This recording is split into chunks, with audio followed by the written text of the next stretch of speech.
Бүгін біз сендермен қай уақытта қыздармен танысу керектігін білетін боламыз. Хотя негізі сен кез келген уақытта таныса берсен болады. Қатып қалған уақыт жоқ. Мысалға сағат 10-да таныс, кешкі 4-те таныс деген ондай правила жоқ. Любой уақытта танысуға болады. Бірақ менің байқауымша және де тәжірибем бойынша кейбір уақытта танысуға барсан танысуың сәтті өтеді, ал кейбір кездерде сәтсіз болады. Сондықтан да қазір қандай уақытта танысқаның дұрыс екендігін білетін боламыз. Және де видеоны ең соңына дейін көрген жігіттер үшін мен арнайы айтатын бір бонусым бар.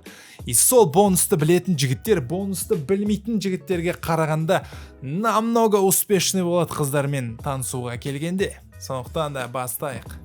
Ең біріншіден біліп алайық, қай уақытта қызбен танысып керек емес. Менің ойымша ол сағат кешкі 9-дан кейін, әсіресе егерде қыз жалғыз болса. Егерде ол подружкалармен болса жарайды, может быть, есемен танысып кетеді.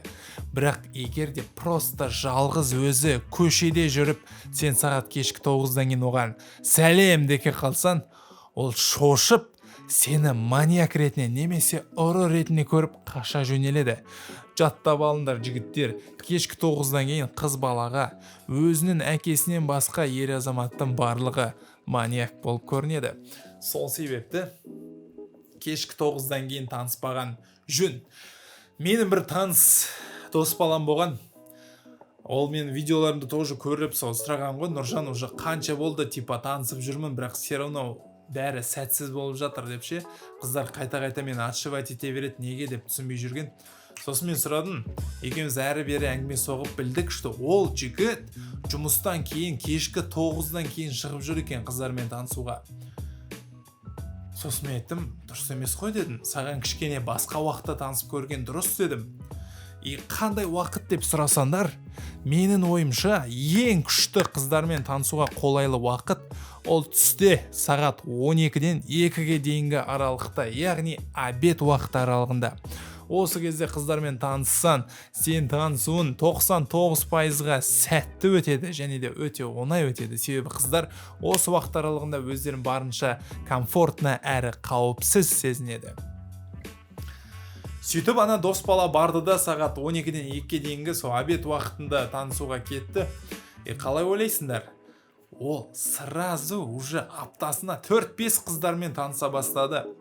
Соның арқасында сөйтіп танысып жүрген бір қызды ұнатып қалып, сонымен отношения бастап, қазір уже Құдайға шүкір әне үйленіп алды. Соны де сендерге тілеймін. Бәлкім сендер просто дұрыс емес уақытта жүрсіңдер. Может быть, сендер красавчиксіңдер, может быть, сендер бүкіл естерің керемет, сөйлеген сөзін тура көсем.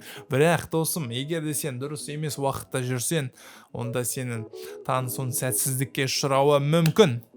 Ал егер де жарайды анандай кешкі 9-дан кейін андай бар, клуб, караоке деген жерге барсан, конечно, қыздар сенімен о жақта таныса береді, но кәдімгі улицада, көшеде олар сенен сразу қаша жөнелетін болады. Ал егер де сен таңертеңгі 7-ден 9-ға дейін және де кешкі 5-тен 7-ге дейінгі аралықта қызбен танысуға тырысатын болсан, қыздар сені отшивать етпейді, конечно, бірақ сен қыздың назарын ала алмайтын боласың. Вниманиясын алу өте қиын болады, себебі бұл уақыт час пик аралығы досым.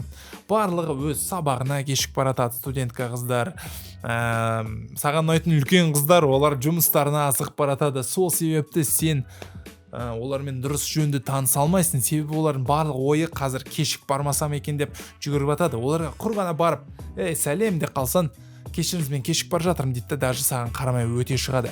Ондай жағдайда ренжудің қажеті жоқ. Просто осы уақыт аралықтарында таныспағанын дұрыс деп санаймын. Ал енді жаңағы обещать еткен бонусымды айтайын, қарандар.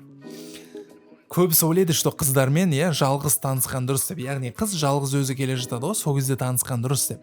Бірақ шынына келгенде, негізі қыздармен оның қасындағы подружкасы бар болса, немесе көбірек подружкасы бар болса, танысу оңайырақ.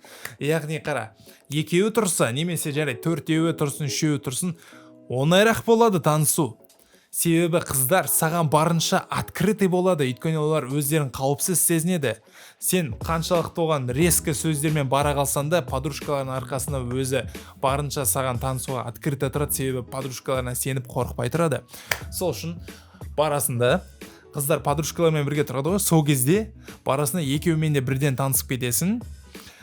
И өзінің ұнатып тұрған қызына 70% вниманиянды бөлесің, ал подружкасына, лучший подружкасына 30% внимание бөлесің. Яғни опять көбірек анамен сөйлесесің, өзіне ұнап тұрған қызбен көбірек сөйлесесің. Егер де, допустим, сен өзінің ұнатып тұрған жаңағы қызға ұнамай қалсаң, онда бәлкім сен оның подружкасынан ұнап қаласың. И сол кезде подружкасы айтады ана қызға: мә, күшті жігіт қой анау, қарасаш, бойы ұзын, тура харизматичный, өте күлкілі жігіт екен, қандай интеллигент деп айтып жерсе, ана қызға оның айтқан сөзі подружкасының өте қатты құнды. Сол себепті оның советтеріне ана қыз құлақ асып, сені бәлкім бірінші реттен ұнатпай қалса, екінші реттен ұнатып кетуі мүмкін. Если че сен ана қыз саған отшивать етіп жатса, онда подружкасына ауысып кете аласың. Өте оңай. Осы бонус міне жігіттер.